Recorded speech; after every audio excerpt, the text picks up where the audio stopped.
Final Fantasy VII is regarded by many to be one of the most influential video games in gaming history, and is often the favorite game in the series by many players. Its incredible story, sophisticated battle system, and its awesome characters helped to propel the game and the Final Fantasy series into the gaming spotlight.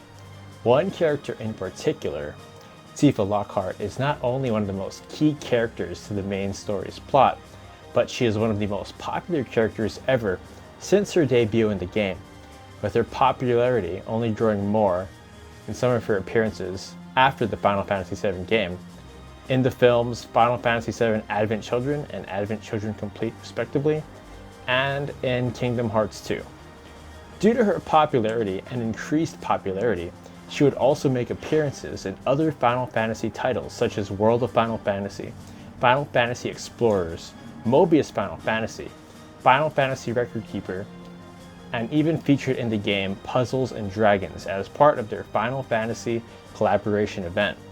This would lead to Square Enix creating Tifa-related merchandise such as wall scrolls, Play Arts Kai figures, keychains, and even plush dolls.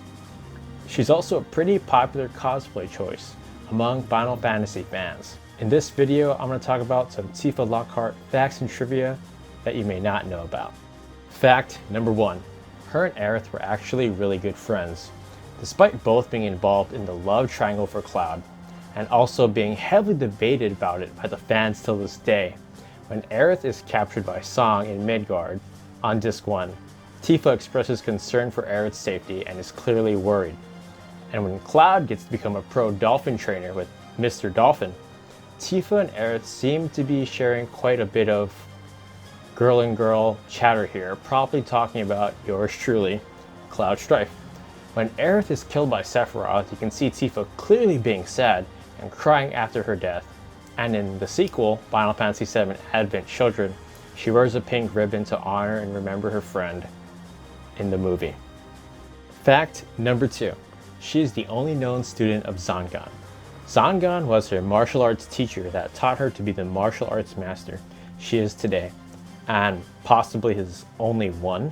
In Final Fantasy VII, when he talked to Zangan in the Nibelheim story in flashback, he claims to have 128 students worldwide, but the only one that is ever known is Tifa.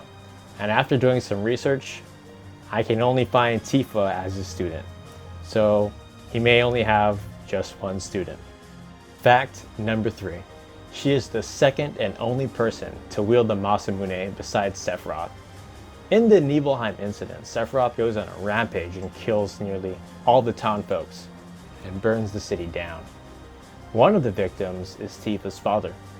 When Tifa finds him, the Masamune is by his body. In both Last Order and in the original game, Tifa is saddened and enraged by this, picking up Sephiroth's sword, going after him in rage. Despite her only wielding the Masamune very briefly, she is the only other person other than Sephiroth to actually hold and use his sword for a time being. Before the last 2 facts, I would like to note some honorable mentions that I have.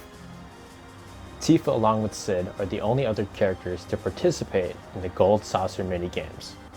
If Tifa is in your party, she will sometimes ask Cloud if she can participate in the chocobo races, as well as play the snowboarding game at the Gold Saucer.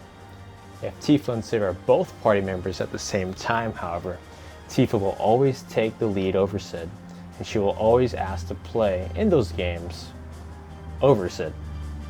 For this next fact and trivia, there is no confirmation of this by anyone who works at Square, but I will present my reasons and arguments for this.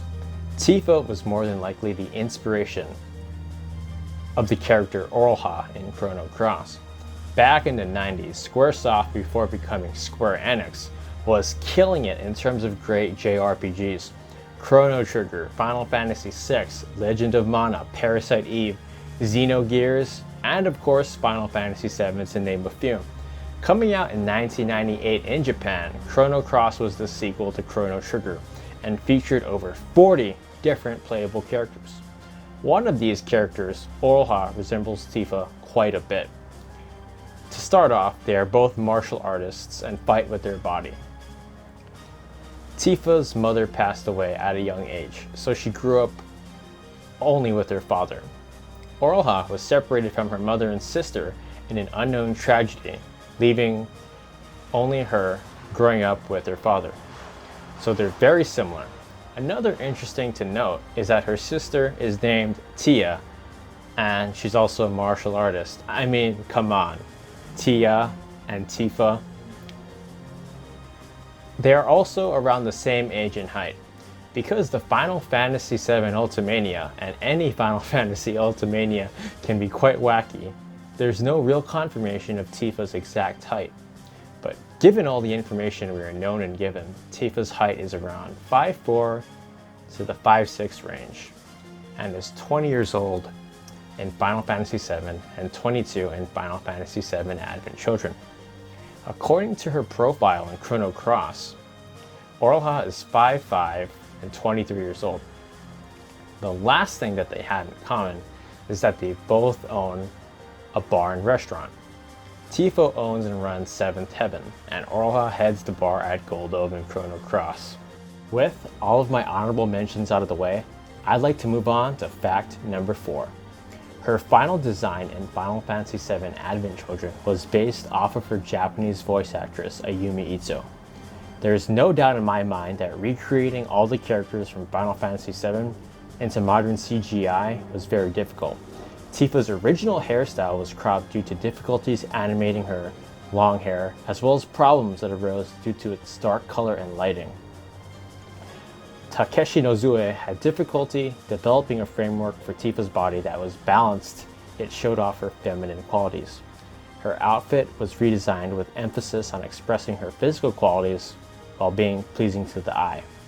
With Aerith's Final Fantasy VII Advent Children voice actress already decided, Nomura requested Ayumi Ito to take on the role of Tifa for the film, feeling her husky voice quote-unquote would offer a good contrast to Maya Sakamoto, who played Aerith. Nomura additionally noted that after completing Tifa's updated design, they debated on her finalized details. But once Ito had been cast for the role, they chose to blend many traits from the voice actress into the character's completed appearance. And they do look similar in many ways. Here are some photos of Ayumi side by side with Tifa, and in my opinion they look pretty similar, but I'm going to let the viewers decide for themselves in the comments or in their own minds. The fifth and final fact for this video is that Tifa is the strongest and most important character in speedruns of Final Fantasy VII because of her weapon Power Soul. Now, Power Soul's attack power doubles when she's in near-death status, and it quadruples when she's put under death sentence, and both of these effects can stack, making her deal insane amounts of damage early on in the game.